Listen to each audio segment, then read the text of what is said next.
Assalamualaikum warahmatullahi wabarakatuh. Halo semuanya. Pada kesempatan kali ini saya bersama rekan-rekan saya akan membahas materi tentang hukum ekonomi Islam. Sebelumnya perkenalkan, nama saya Maya Amalia Karim dan juga rekan-rekan anggota kelompok 6 yaitu Wena Misela Kaihatu, Kurnia Jelita, Stefana Aurora Ramadhani, dan Raisa Fauziah. Materi pertama yang akan dibahas yaitu pengertian hukum ekonomi Islam. Hukum ekonomi Islam atau muamalah merupakan praktek-praktek berbisnis yang diridhoi oleh Allah Subhanahu wa Ta'ala, di mana dalam hukum Islam ini menghindari dan menghilangkan adanya unsur-unsur bisnis yang telah diharamkan Allah Subhanahu wa Ta'ala, yaitu riba atau interest, darar atau uncertainty, dan maisir atau speculation. Ekonomi syariah juga merupakan sistem ekonomi yang mengimplementasikan nilai dan prinsip dasar syariah. Bersumber dari ajaran agama Islam, nilai dan prinsip syariah yang berlaku universal dalam segala aspek kehidupan, termasuk dalam kegiatan ekonomi dan keuangan. Lanjut ke materi berikutnya, yaitu ada fungsi ekonomi Islam. Fungsi ekonomi Islam yang pertama yaitu untuk melindungi usaha mikro, kecil, menengah, atau UMKM dari persaingan pasar dan peraturan pemerintah. Fungsi ekonomi Islam yang kedua yaitu untuk mengatur dan membatasi segala aktivitas perekonomian agar pelaksanaan kegiatan perekonomian dan pembangunan ekonomi senantiasa sesuai dan tidak mengabaikan hak dan kepentingan masyarakat luas. Dan yang terakhir, fungsi ekonomi Islam yaitu untuk memberikan dukungan dan bantuan hukum bagi UMKM Islam yang sedang menghadapi hambatan hukum.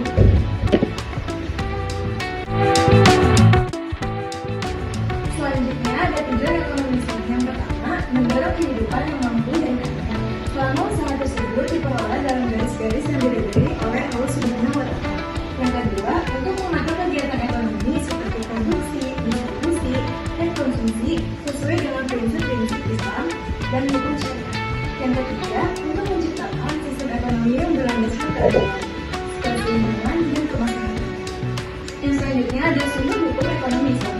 Sumber hukum ekonomi Islam adalah dasar-dasar yang digunakan untuk mengembangkan produk hukum ekonomi syariah. Sumber hukum ekonomi Islam terdiri dari dua kategori, yaitu sumber primer dan sumber sekunder. Sumber primer yaitu ada Al-Quran, Sunnah Nabi, Ijma, dan Qiyas.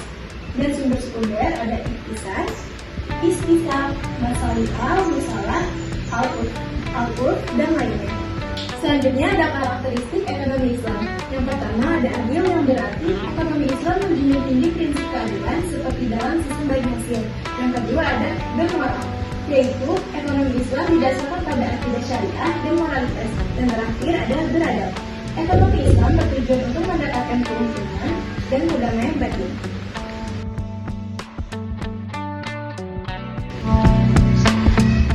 Baik, selanjutnya yaitu ada kegiatan ekonomi Islam.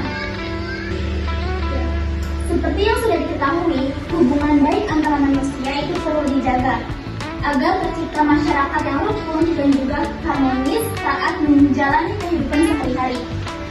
Dalam syariat Islam, hubungan antara manusia ini disebut sebagai muamalah atau dalam bahasa Arab memiliki arti saling berbuat. Selanjutnya yaitu ada muamalah. Muamalah adalah istilah dalam Islam yang berarti hubungan antara manusia, perlakuan, atau tindakan terhadap orang lain. Secara teknis, muamalah adalah segala bentuk transaksi yang dilakukan antara orang-orang untuk memenuhi kebutuhan mereka. Allah Subhanahu wa Ta'ala berfirman dengan jelas dalam surat Al-Maidah ayat 2, yang artinya, dan tolong menolonglah kamu dalam mengerjakan kebajikan dan takwa, dan jangan tolong menolong dalam berbuat dosa dan permusuhan. Selanjutnya yaitu ada hal-hal yang dilarang dalam muamalah. Yang pertama yaitu tidak boleh mempergunakan cara-cara yang batil. Yang kedua, tidak boleh melakukan kegiatan secara riba. Yang ketiga, tidak boleh dengan cara-cara zalim atau aniaya. Yang keempat, tidak boleh mempermainkan takaran, timbangan, kualitas, dan juga kehalalan. Yang kelima, tidak boleh dengan cara-cara spekulasi atau berjudi. Dan yang terakhir yaitu tidak boleh melakukan transaksi jual beli barang yang haram.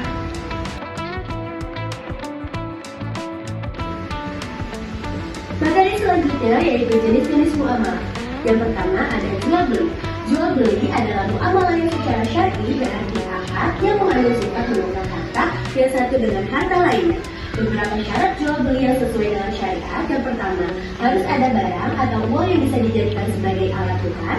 Yang kedua, penjual dan pembeli harus dalam keadaan sehat baik itu secara jasmani atau mental.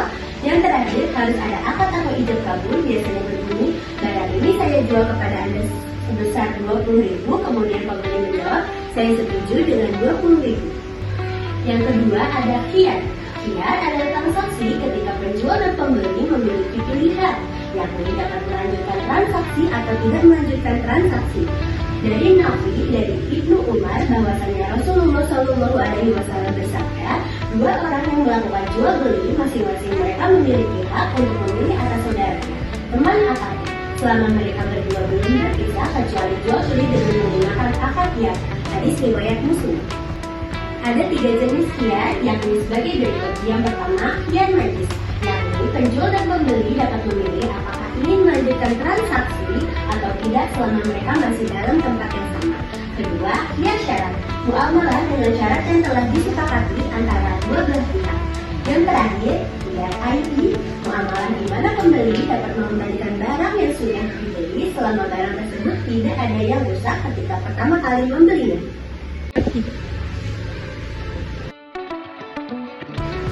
Selanjutnya ada riba.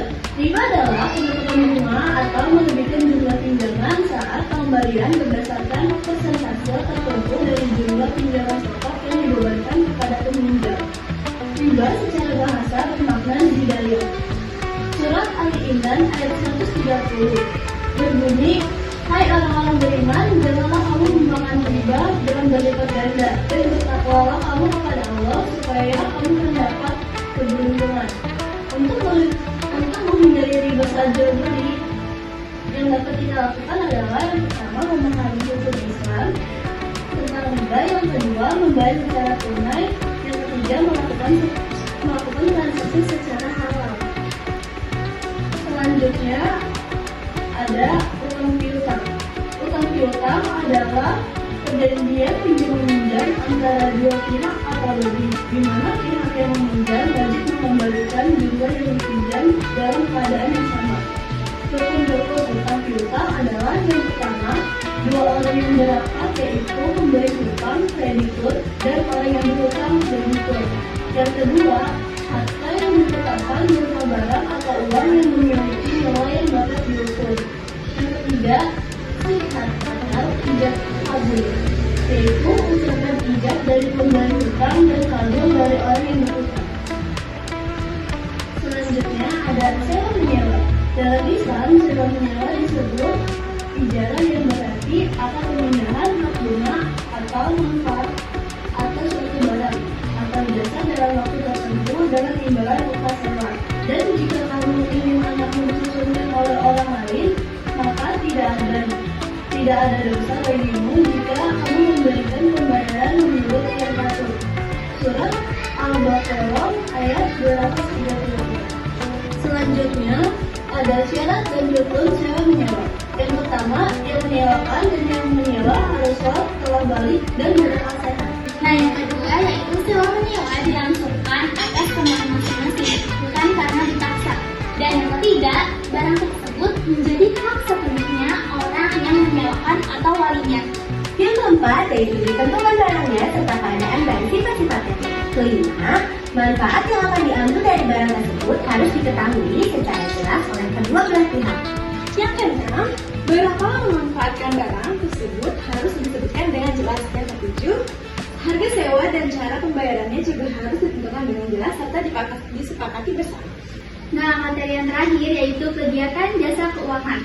Kegiatan jasa keuangan di sektor perbankan dan asuransi mencakup berbagai aktivitas yang bertujuan untuk mengelola resiko dan menyediakan layanan keuangan. Di sektor perbankan, kegiatan ini meliputi pengelolaan simpanan, pemberian kredit, dan layanan investasi. Sementara itu, di sektor asuransi, kegiatan ini berfokus pada perlindungan risiko dan pengelolaan klaim. Kegiatan jasa keuangan di sektor perbankan meliputi pengelolaan simpanan, pembelian kredit, dan layanan investasi. Bank menerima simpanan dalam bentuk tabungan, deposito, dan giro, serta memberikan pinjaman untuk kebutuhan seperti rumah dan usaha. Sektor asuransi menyediakan pertanggungan risiko dan bisa menggunakan reasuransi untuk mengurangi beban klaim. Otoritas Jasa Keuangan atau OJK mengawasi dan mengatur kegiatan sektor ini, membantu menyelesaikan sengketa dan mencegah risiko inherensi.